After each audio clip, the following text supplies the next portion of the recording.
দেখেন ভাই, এক সপ্তাহ হয় না, এই টাইমিং চেক লাগাইছে, পিস্টন লাগাইছে, 40,000 টাকা করে দিচ্ছে না, 25,000 টাকা। সেই যে এই ভাইয়ের 25,000 টাকা খরচ করে এই পিস্টন, বেল্ট, বাল্ব সব মাগার এই যে এই জিনিসটা আছে বেল্ট, এটা হচ্ছে বাঁকা হয়ে গেছে। এটা কি সম্ভব? হ্যাঁ, কি বাল্ব সব লাগাইছে, এক সপ্তাহ না লাগাইতে বাঁকা হয়ে গেছে। কিনে বেটা, এটা বাঁকা হইলো কেমনে?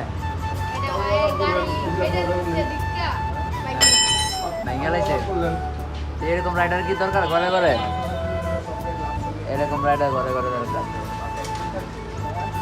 এই যে এখন বেল্ট লাগানো হইতেছে, বাল্ব লাগানো হইতেছে, ঠিক আছে।